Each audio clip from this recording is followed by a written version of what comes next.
আমার নাম নুমাইরা। ঘটনাটা আমার মামাতো ভাইয়ের সাথে ঘটেছে। আমি খুব এক্সট্রোভার্ট, পাশাপাশি সবার সাথে খুব সহজেই মিশে যাই। রোজার ঈদের 2 দিন আগে আমরা নানু বাড়ি যাই। আমার মামা মামিরাও আসে। তাদের একটা ছোট্ট ছেলে আছে। বাসায় একমাত্র ছেলে হওয়ার কারণে খুব আদরের ছিল। আর আমরা প্রতিবার চাঁদ রাতের দিন মামা মামিদের সাথে বেড়াতে যাই বিকেল বেলা।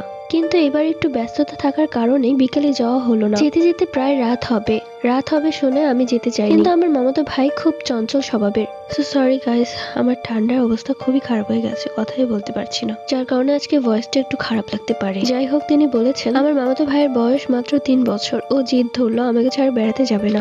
আমার মামি আমাকে বলল, আম্মু একটু চলো, তোমাকে ছাড়া তোমার ভাই যাবে না। আমি মাথা নাড়িয়ে হ্যাঁ বললাম। আমরা রিক্সা দিয়ে গেলাম। পৌঁছিয়ে দেখলাম রাত 7টা বাজে। আমার মামি কি যেন কিনতে গিয়েছিল, আর মামা প্রায় 3 হাত দূরে দাঁড়িয়ে ফোনে কথা বলছিল, আর আমার মামাতো ভাই একটা খালি জায়গায় খেলছিল। আমি পাশে দাঁড়িয়েছিলাম। হঠাৎ করে ও উল্টো হয়ে পড়ে গেল।